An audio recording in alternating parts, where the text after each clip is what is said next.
Welcome back to The Road to Financial Freedom, a podcast that allows experts to share their stories and secrets to unlocking their financial independence. This podcast is brought to you by CamaPlan, a self-directed IRA administrator in Ambler, PA, that's focused on educating investors with different ways to grow their retirement savings faster through alternative investments.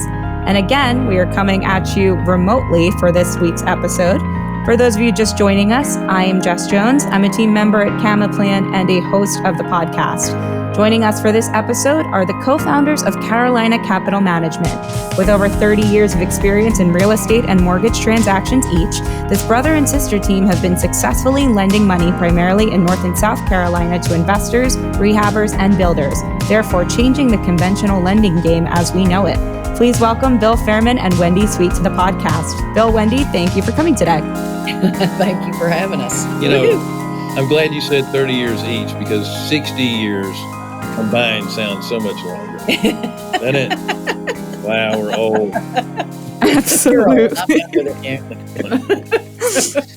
Well, I can see them on Zoom and I can vouch for you guys that they do not look any day over 30 years. Well, thanks. Oh, that was good. That was good. All right, checks in the mail. That's right. Thank you.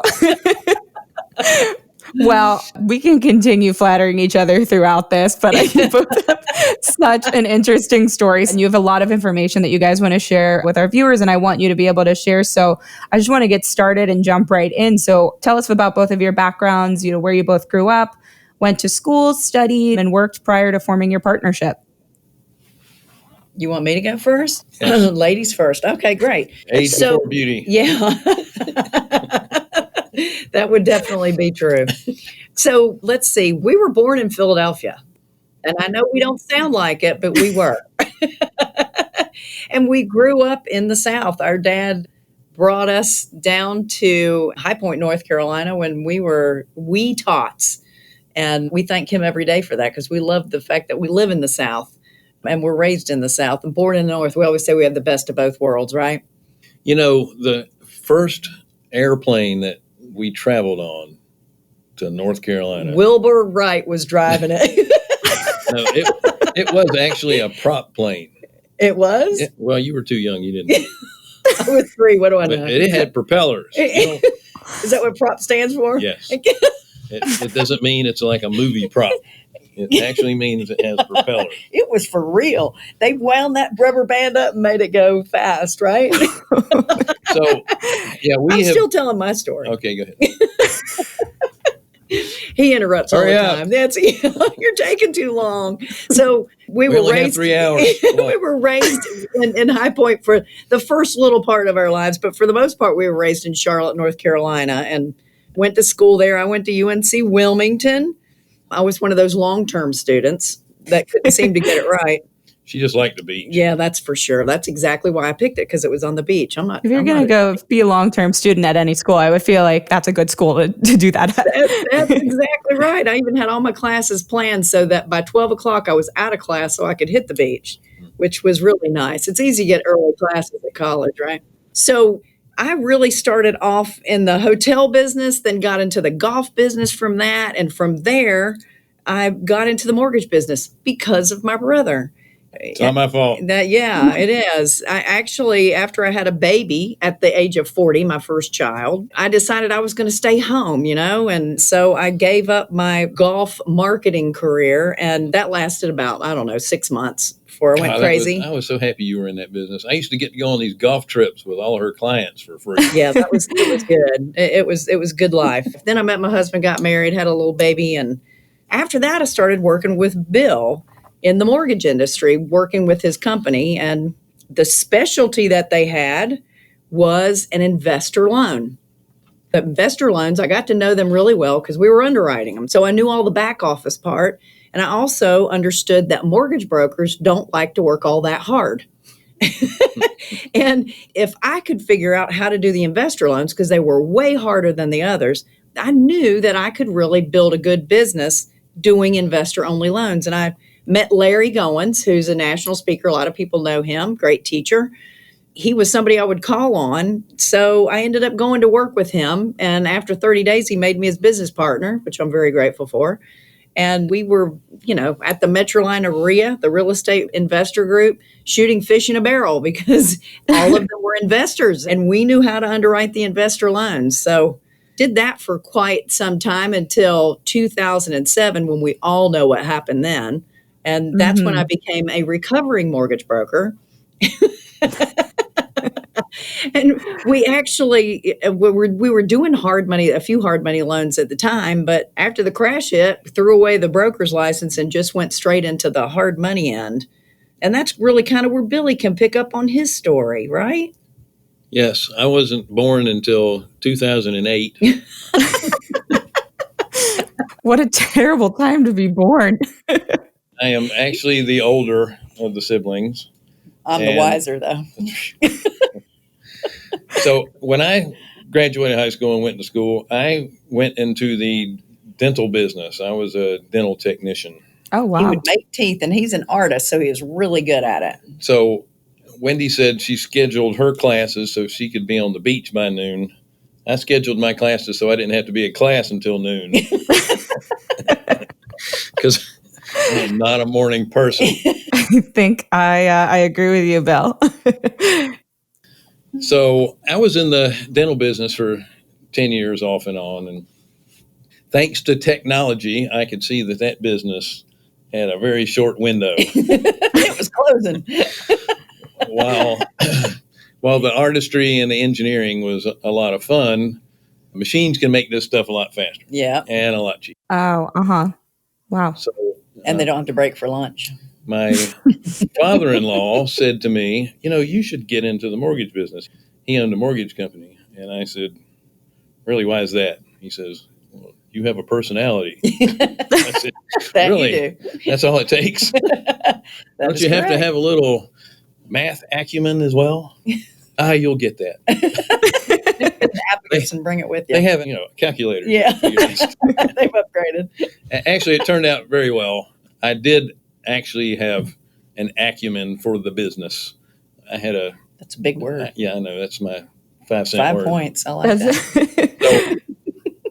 So I had the ability to take the complex and simplify it and be able to explain it to the borrowers. Mm-hmm. And that worked out very well. And I enjoyed teaching as well. And in this business, the same thing in dental technology, you were solving problems. Mm-hmm. And when you're in the finance business, that's what you're doing. That's you're what we do every day. Problems. All right. And every problem is a little bit different. Mm-hmm.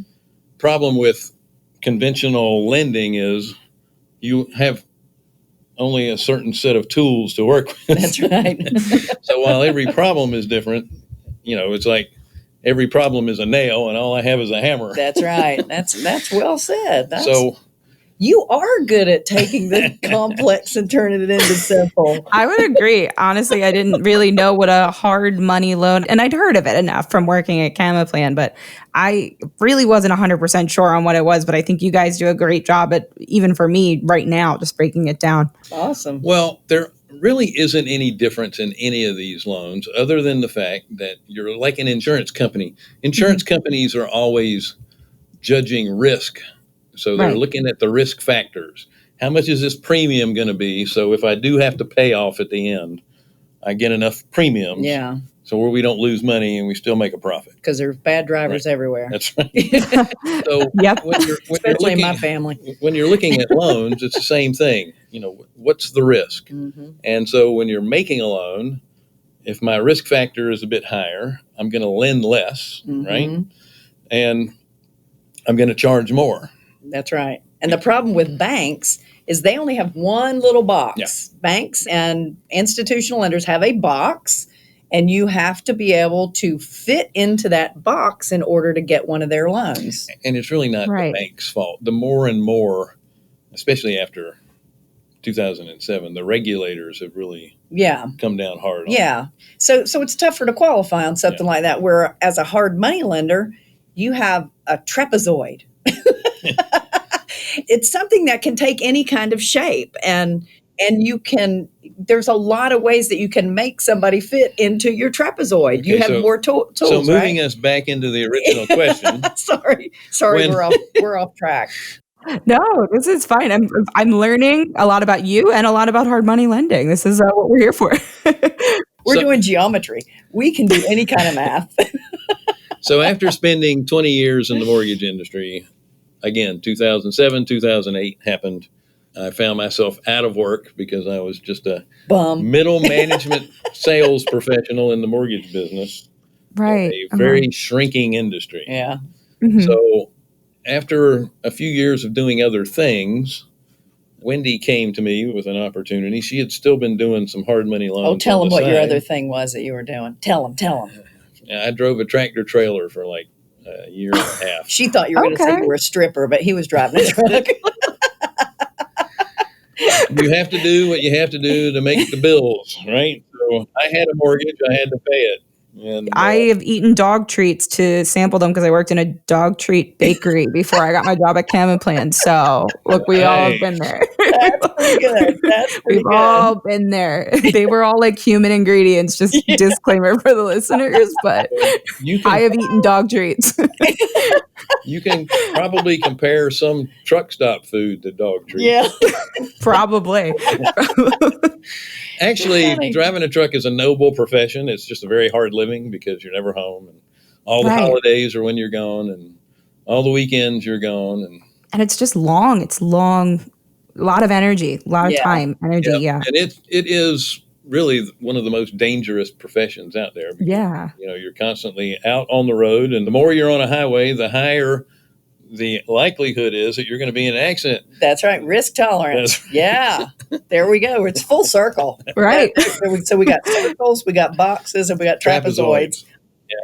Next is parallelograms. We'll have to bring you back. You didn't know there was going to be a geometry lesson in here, That's did you? right. That's right. I still need a calculator for that, too. That's right. So then, What? Oh, so then we look. All right, so back when Wendy got into the mortgage business, all you needed was In to 2000 fog a mirror in order 2001. to qualify for a loan. yeah, it was good days. So after the crash, the pendulum swung way to the other side, and now you have to give blood samples and everything else to get qualify for a loan. Mm-hmm. But that left a great void in the marketplace for private lending. Yeah, So that's how we ended up starting this business. that's right. Wendy knew people that needed money and also knew people with self-directed IRAs that were looking to invest their money, and they became the lenders, and we would broker their money to the people that needed it. Yeah. We And- got to the point where we actually raised about $23 million of other people's self-directed IRA money and cash in the bank Yeah. and things like that, and would broker it out and lend it for them. And let me mention this about IRAs. The lending business is the best business to be in if you have an IRA. Mm-hmm. It is. Whether you're making loans or you're buying existing notes. And the reason I say that is because there are no tax advantages to getting interest as income. Right. And you need to do it in a tax deferred or a tax exempt account to Right. maximize your, your taxes. If you're going to buy real estate, do it with cash. That way you can take advantage of the depreciation and some other tax advantages. That's right. If you're going to lend money, do it, or buy existing notes, do it in an IRA. Right. Or Right. 529 or Something tax deferred HSA or or, tax exempt. yeah, that kind of stuff. Yeah. So that's how we started the business. Awesome. After that, we had to start a fund. Yeah, we Because got we got too so busy. hard trying to match the loans up with people who had money.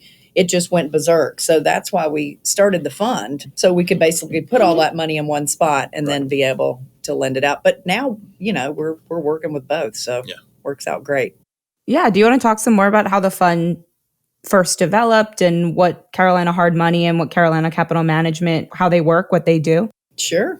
Yeah, so Carolina Hard Money is we call it the origination arm. That's the company that goes out and makes the loans. And then the fund is how we finance the loans or capitalize the loans. Right.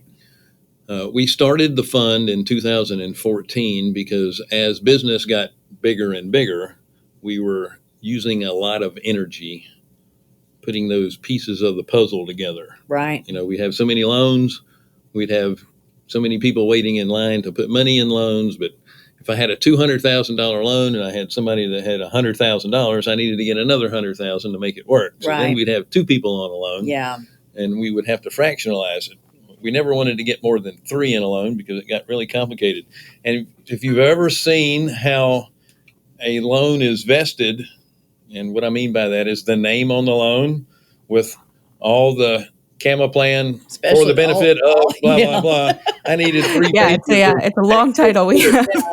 To have three people on a deal. Yeah. It's kind of crazy. Mm-hmm.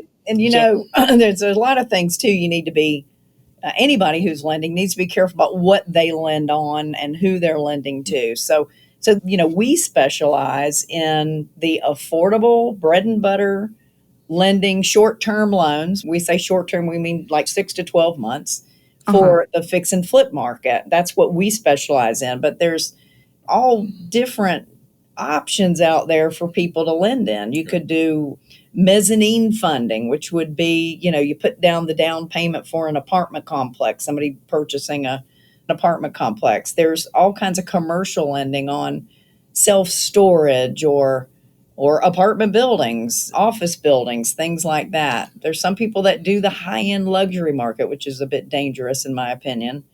Yeah, and the point of that is you can participate in all the real estate spaces, but if you do it from a lending perspective versus an equity, and what I mean by equity is if you have ownership in it, you're more advantaged in your IRA in the lending part than you would be in the equity part. Yeah. Again, use cash for the equity because you're able to get the tax benefits passed through to you, and then you use your IRA to do the lending because you don't get any tax benefits. You might as well have it with a tax deferred or tax exempt account or tax advantaged account. That's right. So we started this fund because we were just spending so much energy putting those pieces together. And the fund is actually benefits IRA holders anyway, because we allow it to compound over time in the fund, where if you're an individual lender or if you buy a note, you're receiving monthly interest payments. Right. That money goes into your Cama account every month, right? That's right. And what does it do in there? It's sitting there until you lend it out again. Right. Have enough to lend out again. So it's not earning. Yeah. Right. So if you're in a fund, you can take those earnings every quarter and you can buy new shares with them inside the fund itself. So it compounds. Over time. So let me give you an example. If you had a 9.20% annualized return and you had it in a compounding account, let's say it's $100,000. You had it in a compounding account for 5 years. That return over 5 years would be 11.5%. If you had it in there for 10 years, that jumps up to 14.8 something. So compounding makes a big difference, even though the actual return was only, 9.25 essentially. The longer, who was it that said that? Compounding interest is the eighth wonder of the world. I think it was. Was it Warren Buffett? Buffett said that. Oh, wow. And it really is. Albert Einstein said, people that understand interest will receive it. Those who don't will pay it. He's only a 2 quote per day guy, so he's done. That's it. You've reached your quota for your quotes. You're My quote quota. Yeah. Your quote quota. Easy for you to say. That was good, Bill. I'm impressed. Well, I'm glad you are. Yeah. That's one of us. Someone needs to be. Oh, boy. So to talk a little bit more about the types of investors that are attracted to the deals you do in your fund, can you talk a little bit more about those investors? You talked about the returns that they can expect on the fund, even more about like the type of investor that you attract and what you think, in your opinion, makes a successful investor, some of the big pitfalls that they should avoid. I know, Wendy, you touched on, being careful about what you choose to loan to or who you choose to loan to is a huge consideration investors should think about when they're evaluating that risk.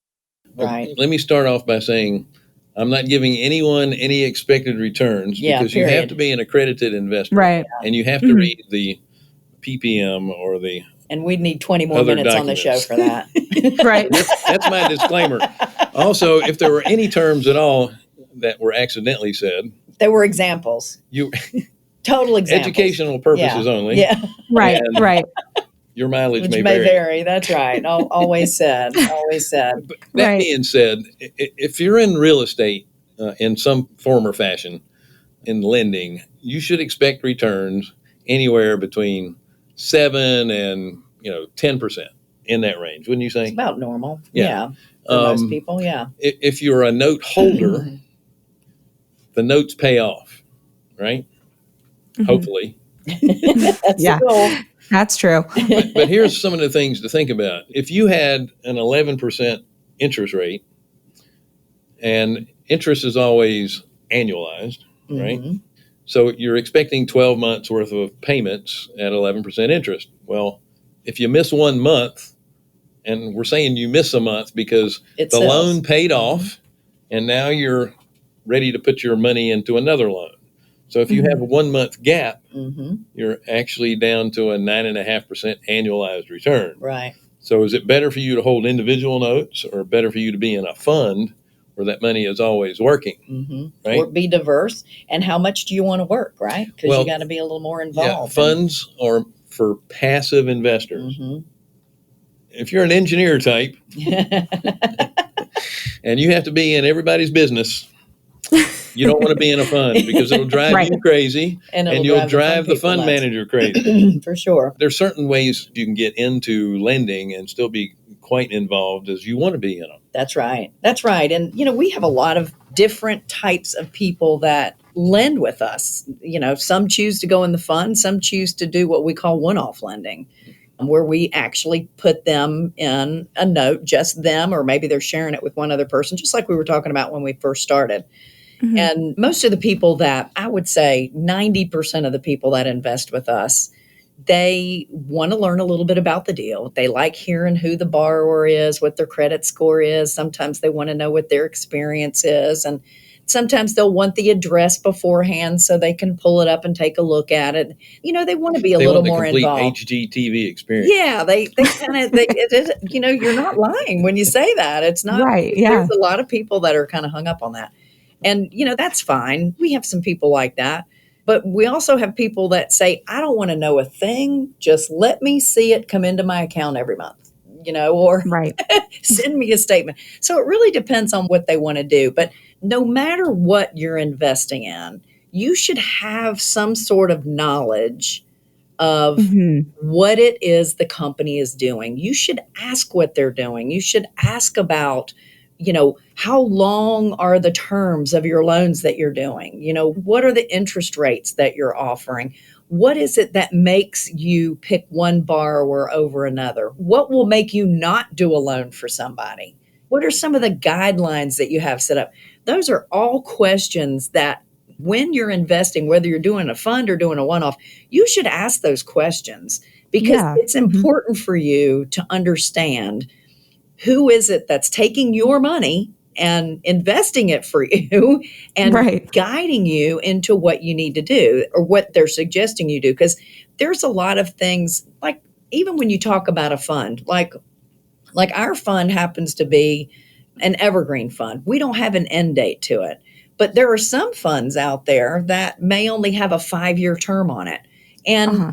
we pay out quarterly. There are some funds that don't pay out until the end of that 5 years.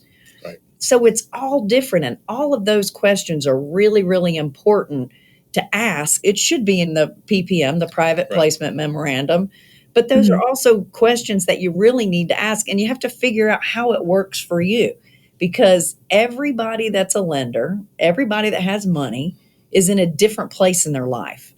Mhm. Some are getting ready to put their kids through college. Some of them have already retired. Some of them are, 30-year-old brand new people who are just now starting to invest.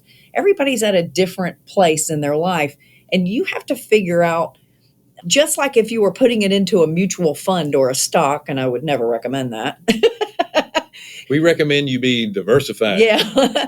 You need to understand that, how high is this risk? I'm at 30 years old.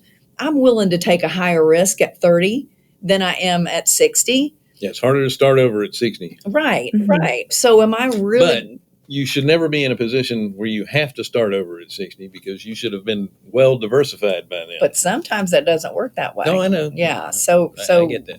To harp on the diversification point, yeah. and we Mhm. say this about anything in real estate, if you're going to buy notes, you really need to have 10. Right. You don't want Great one point. note because that note goes bad, and it doesn't mean you're going to lose money, but you're certainly not making any money until Right. you figure out the disposition of it. Right. Right. But number one, it's going to leave a sour taste in your mouth, and you'll never do it again. Yeah. But the best safety is to have one that may be going bad, but the other 9 are paying you just fine. Mm-hmm. If you're making a loan, you need to do that. If you're in a fund, your money is divided over 75 to 100 loans at a time. Right. The likelihood of it going south because one loan went south is very low. Right. If you're going to buy rental property, you don't want to own one house. How much are you going to make on one house? Mhm. Right. You need to own 10. Right. You need to own 20. Right.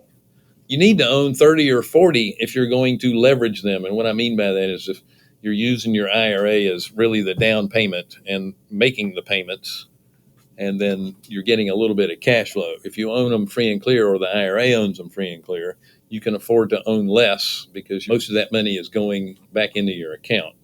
Now, Mhm. I'm not going to explain leverage in an IRA. Talk to your IRA specialist about that. For sure. People get Mhm. really weirded out when you talk about leveraging your IRA. It's not always bad, Yeah. But it's not but easy talk either. to your IRA specialist. Right, It right. can help make you some money. Be smart about it, though. Are we done? That's it. I'm just, You might. just kidding. You can ask us another question because I think we've just rambled Absolutely. on. No, it was really. You guys are hitting a lot of great points. I think as someone who, I don't really know where I am on my point of my own journey for financial freedom. So it's kind of interesting to hear, it's still really far off for me. Just so to hear these different things, especially, how I can start now and start figuring my stuff out now so I don't have to start over by the time I'm 60 is really interesting. It's really helpful to hear from you guys. Well, on, you bring what up your a different really good investors. point about Yeah. starting now. People, especially the younger generation, think, so I've got plenty of time to do that. By the way, we Mhm. thought that too. Yeah, we did. We did. And we didn't get started as early as we should have. If there's anything I could change, if I were back in my 20s, if there was anything I could change, I would be putting as much money away into a self-directed IRA that I could be lending out and investing. I would be putting as much in it as I could right now because the way that it builds, you sacrifice now for an ease in the future. It makes it so much easier for you if you have it set up that way. I know when all of my kids were babies, I opened up IRAs for them.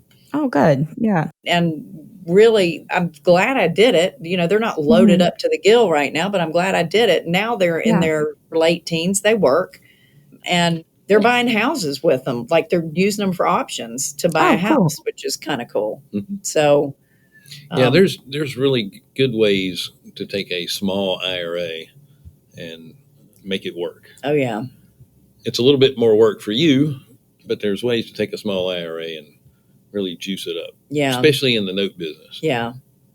And we create notes. Yeah. That's what we do. That's right. And it would be a whole nother show on that. Yeah, which Yeah. I'm sure you've had. You guys are actually some of the first to talk some more about the note industry here on the podcast. So I'm curious if you would like to talk about it, kind of how the past few months have affected your business, if at all, and the note industry with COVID and with the changing, market and everything like that. Just what did you guys experience? Did you learn anything or did you have to troubleshoot? I'm just wondering. Well, we're always learning. That's one of the things Yeah. I love about the real estate / finance industry is it's Always changing. never the same. Right. Always It's changing. always evolving. Yeah. We lend only to legal entities for investment purposes only, which means we avoid all the consumer finance type of regulations. Yeah. No owner occupied stuff for us. So basically, Congress said, you can defer your mortgage for so long, you don't have to pay it. It didn't affect us because we weren't We're deferring not part of that anything. because it's business loans. That's right. These are Right. business purpose loans. That's right. Now, each state really runs their regulations. The federal government put out guidelines. I'll give you an example. California is currently in the middle of voting on I can defer or go into forbearance on my mortgage loan for 6 months, and then I get another extension for another 6 months, and I may not have to pay back for 2 years. That state's crazy anyway. Now, that's fine for the homeowner, and I get it, and I understand that. But what about the person that Owns holds the mortgage? Yeah, yeah. Mm-hmm. All of a sudden, they've got their money invested into something.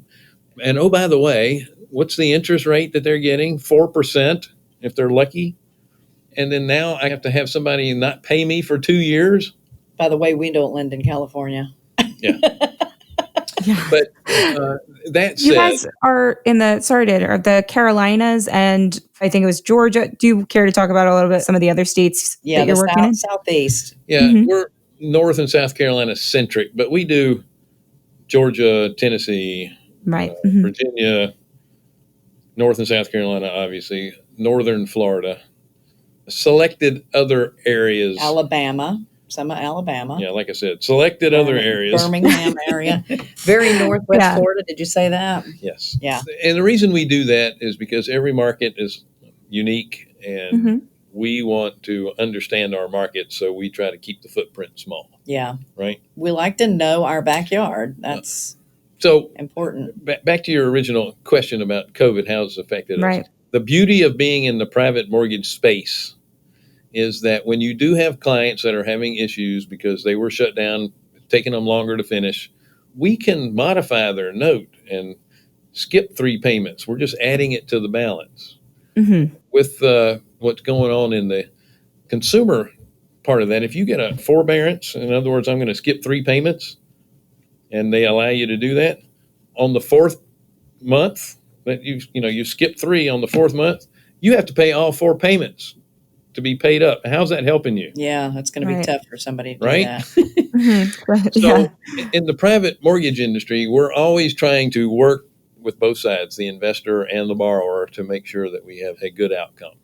And this was a black swan event that happened. And Right. so far, our returns are slightly lower because we had to do a few modifications, and we haven't made quite as many loans either, but it'll all pick back up. Single family, as a matter of fact, is going to be exploding here shortly because we started off with a shortage of single family homes available for sale before COVID happened. And now it's just even worse because people are trying to exit the major cities and move down south, which we're good with. They're trying to get out of the city centers. They want to go out into the suburbs. So it's not necessarily south, but away from the urban areas as much as they can. Another thing too is we are involved in several masterminds across the country, and that's one thing I would recommend to anybody interested in learning about whether it's this business or any other. Get hooked in with a group of people who are way better at it than you are and learn from them.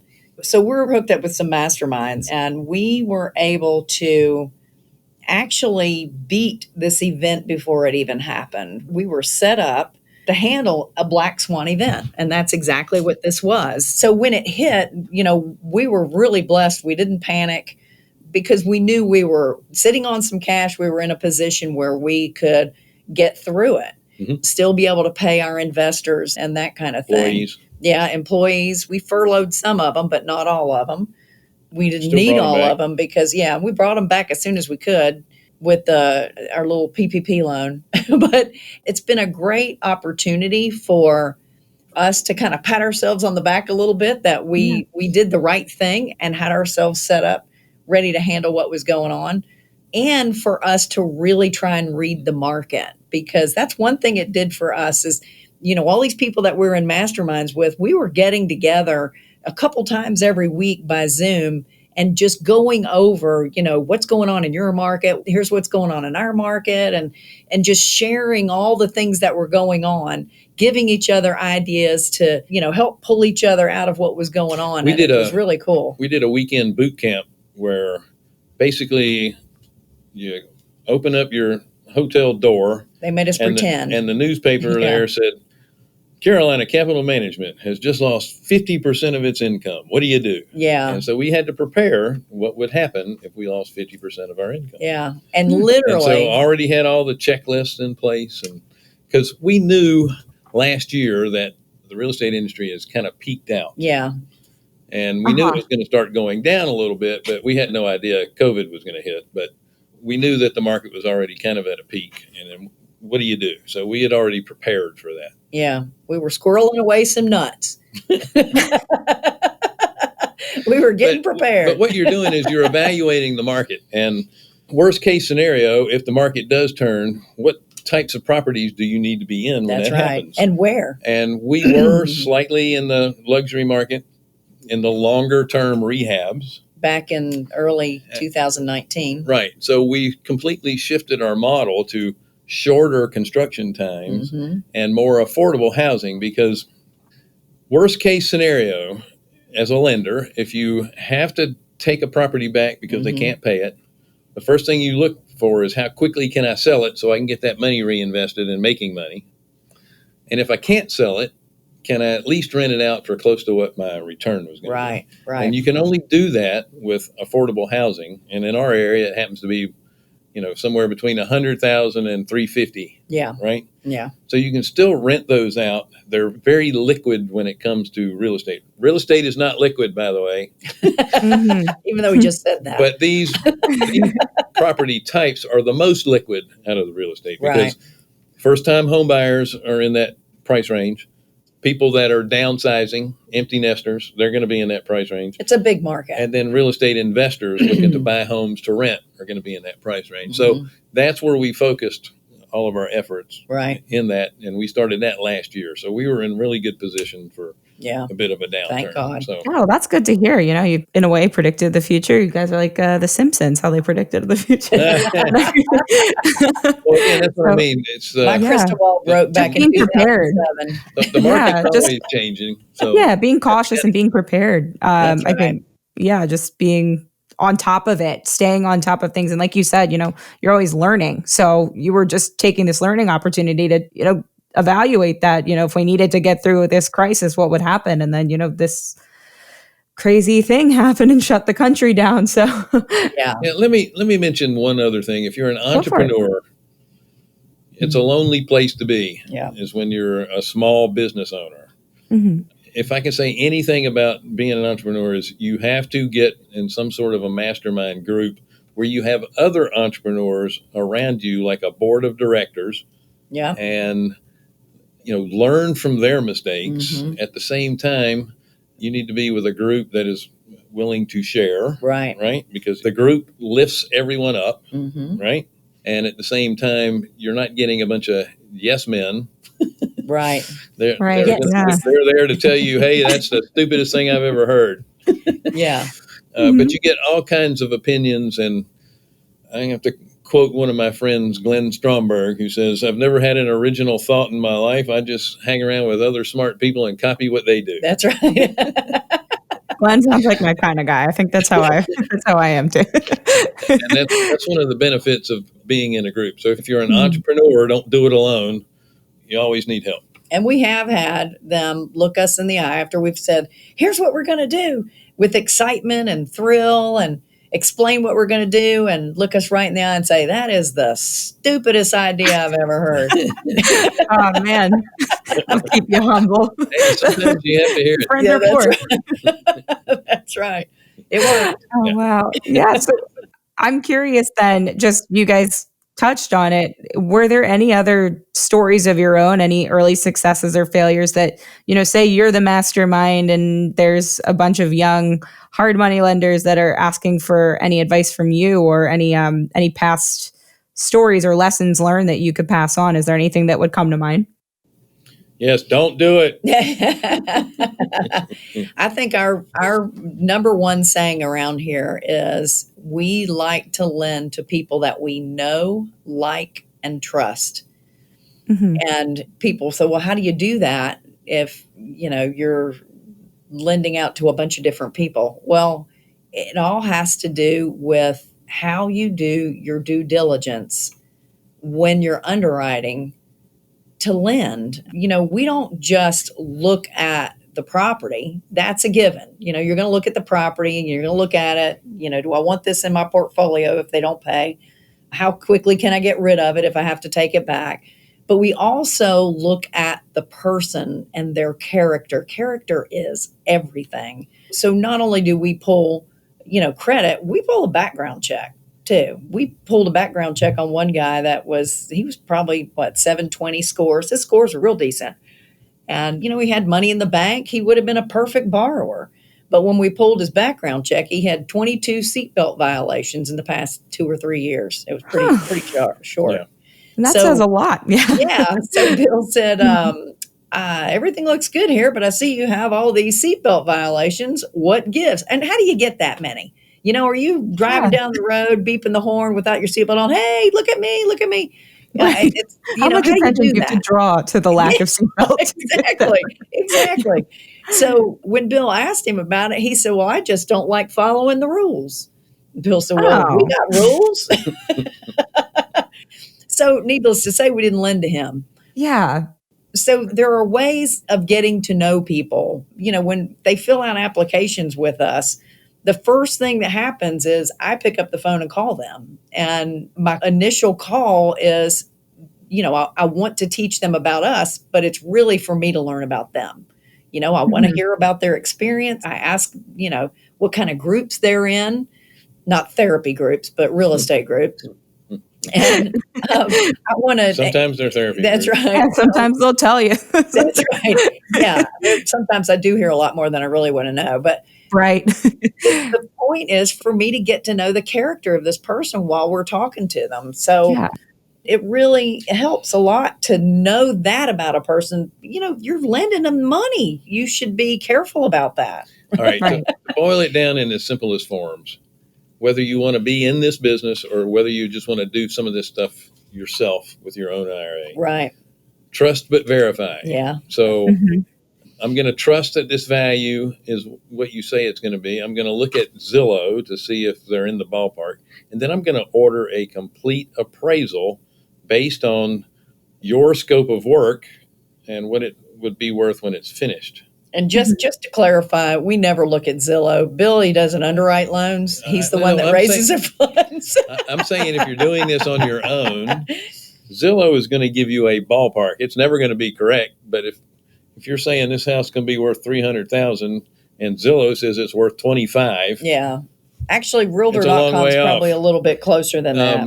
Or calling any real estate agent, right? Yes. And if you don't know the stuff, find somebody, hire somebody that does. Right. Utilize your strengths and the strengths of other people. Yeah, absolutely. Don't try and do everything, right? That's right. I mean, you can form a team without paying people.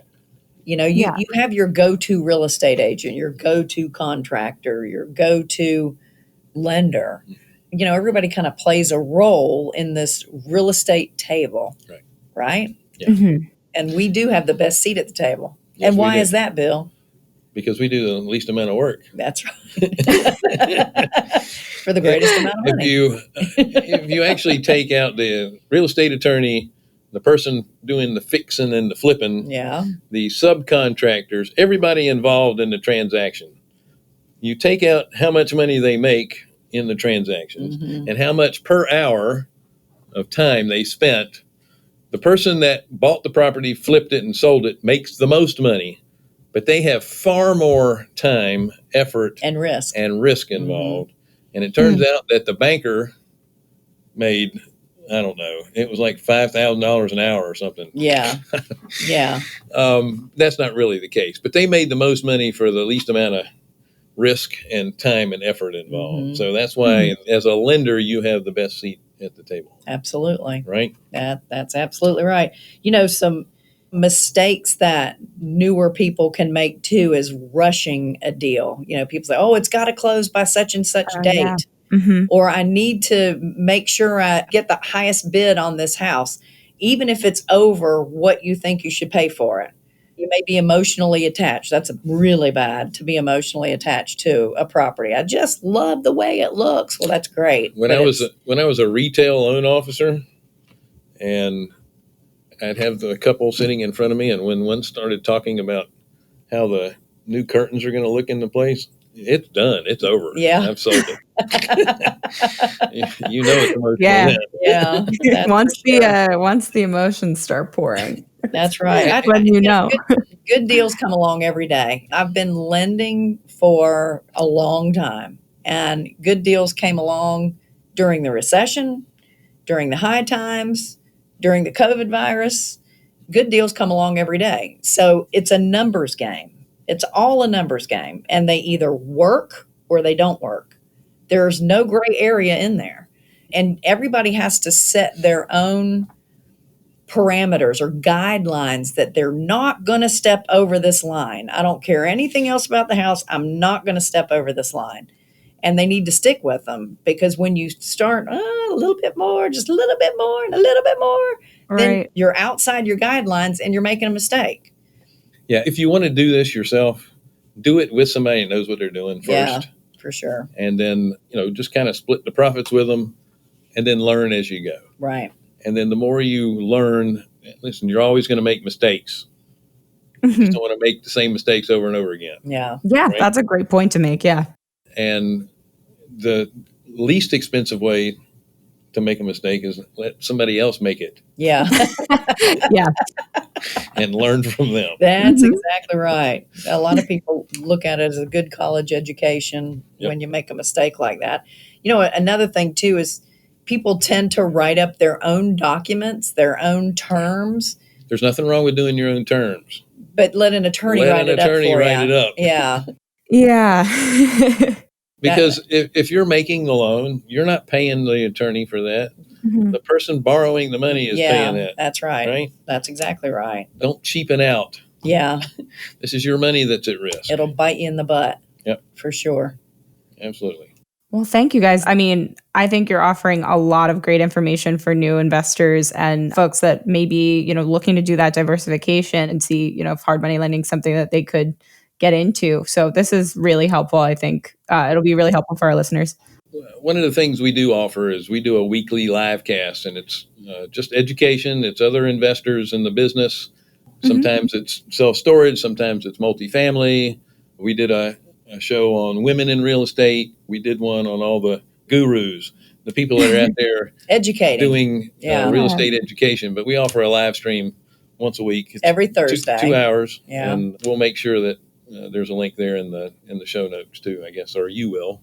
Oh yeah, absolutely. I want to get more information about how people can reach you. We just have a couple more questions that we kind of ask everyone, a couple of just random questions, I think, just to learn a little bit more about the two of you, because you are so fun and you're a brother and sister team. Just like, just like that. Just like Carl and Maggie are, though. And I think it's like not something that's very common, but it is. I've seen it from them and I see it in the two of you that it is something that it can be very successful. So I'm just kind of curious, like you touched on it in the beginning, but what drew you to team up, and do you have other siblings? What do they do? Like I'm just interested in that too while we have some more time. There's 5 kids in the family. 4 of us are self-employed. That's right. That's cool. right. So we kind of had it in the genes, I guess. And what's really funny too is our mother was one of those ladies that says, you need to go to work with a good company and stay there until you get your pension and you retire. And she was a real estate agent for 30 years. Yeah. It was my dad that had the pension and all that stuff. The long-term job forever and ever. But yeah, we're all entrepreneurs with one exception, our sister. But she's had her own cleaning business and different things like that too. So it's definitely in the system. But we all get along so well. We're 5 siblings, and we fought when we were kids. I got one, and we do it too. It's like I feel like it's inevitable. It's part of just like character building. I think if you have a sibling. That's right. Learn how to have a relationship. Right. There's exactly 2 things that make us successful. One is like the marriage. There's a yin and a yang. Wendy is a real. Got to do it now. Let's get it moving. Just jumps in with both feet. He wants to say the B word, but he's going to. No, I'm not. I'm more of the. That's friend. That's what. I'm more of the one that puts the brakes on a little bit. Says, let's study this fully before we jump in. His nickname is Debbie Downer.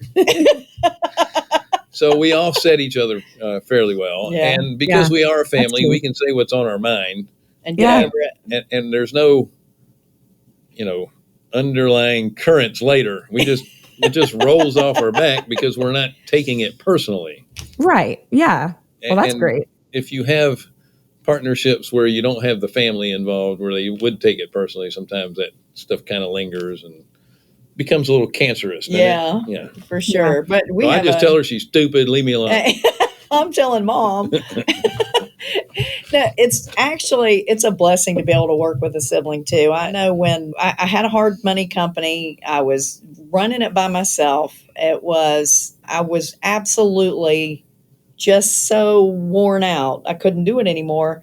And I knew I needed to bring somebody in. And my first thought and only thought was my brother. There's nobody that I can trust more on this earth than my brother to run it with me. He got me into the business in the first place. And I knew that, he was going to carry the same kind of weight I would.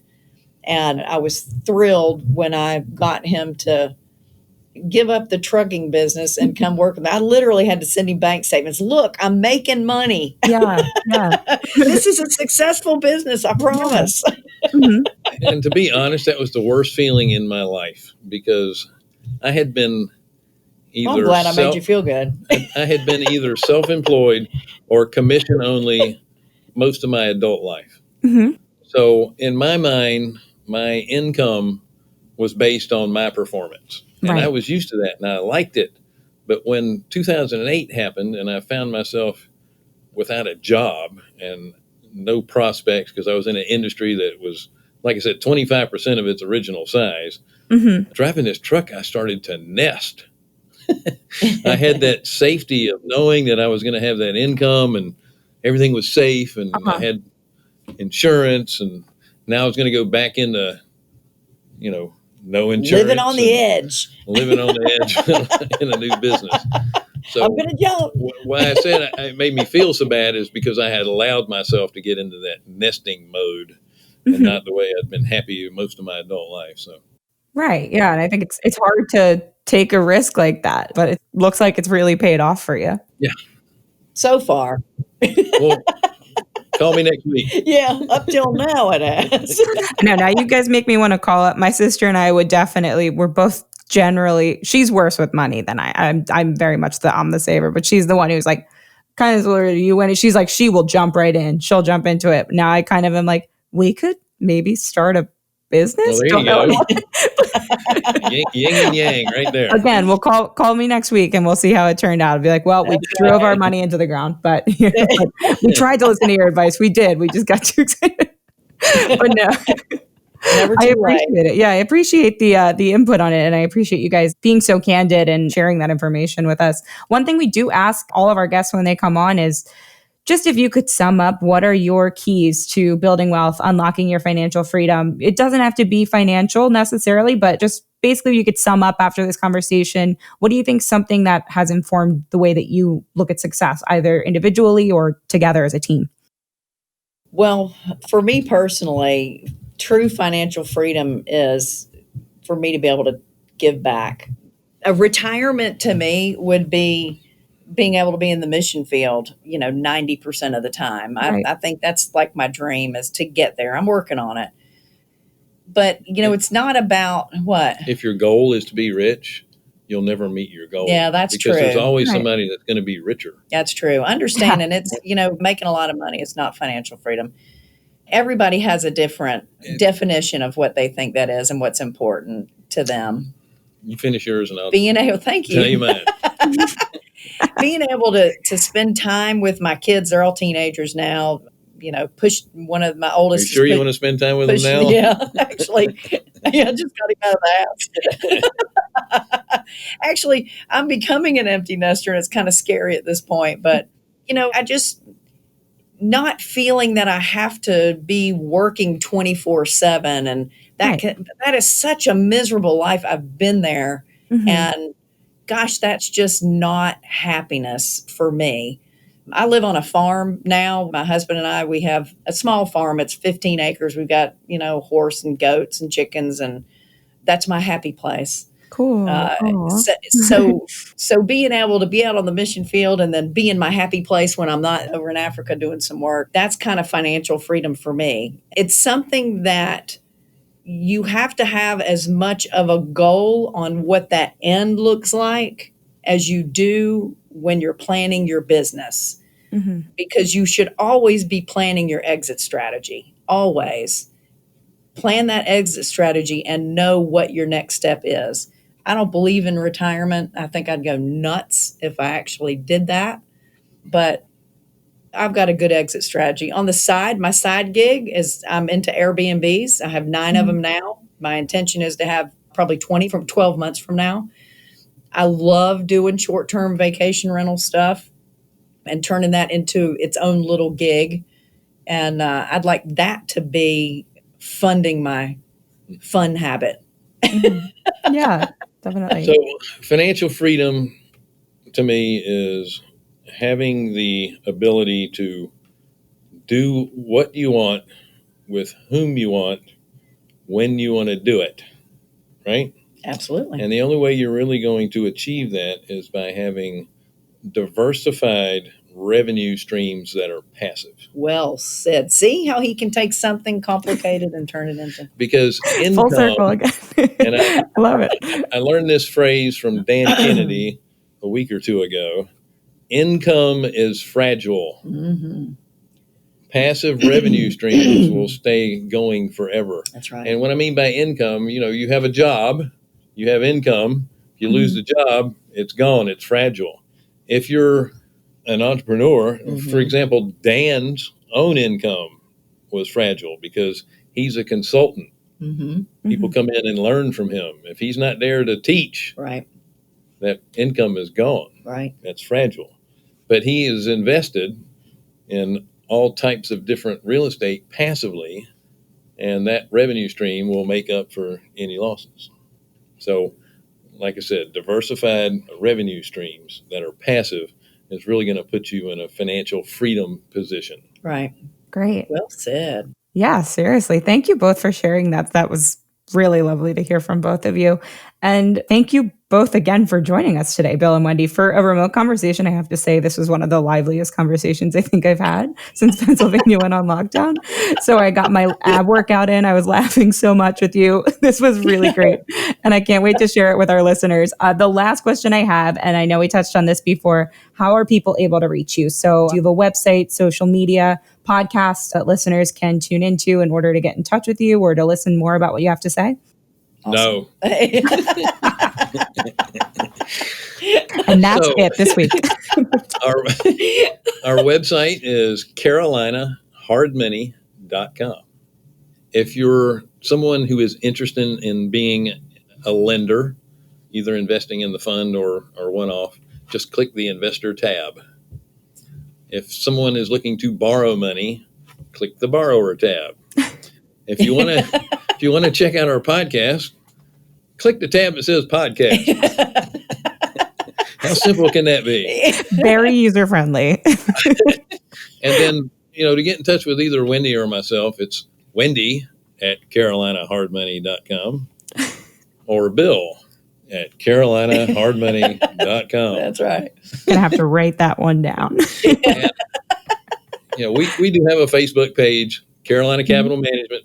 So it's whatever the Facebook thing is, Carolina Capital Management. And you can find the link on the webpage too. Yeah, and we also have a Carolina Capital Management YouTube site. Right. Again, just search Carolina Capital Management. And pretty simple. I facilitate, for the past 17 years, I've been leading a group called Sunrisers, SON.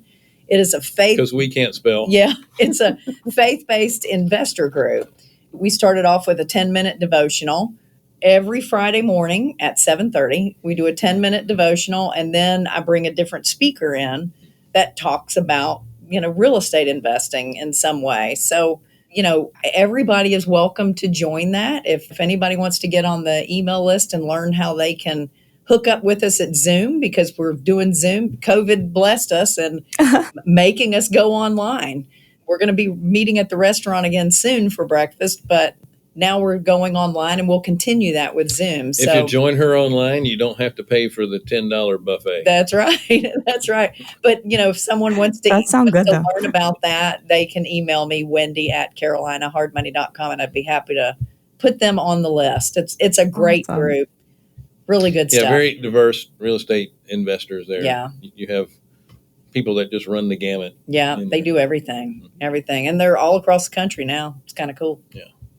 Very awesome. Thank you guys. And thanks again, like I said, for coming on. I really appreciated getting to talk to you guys. I laughed so much. I can't wait to listen to this again so we can enjoy all of our jokes over and over again. So tune in next week. Yeah, thanks. Of course. Yeah. Thank you guys. For all you listening, tune in next week to hear more from our experts who have paved their roads to financial freedom, or call today to learn more about how you can start taking control of your future wealth. Thanks, guys.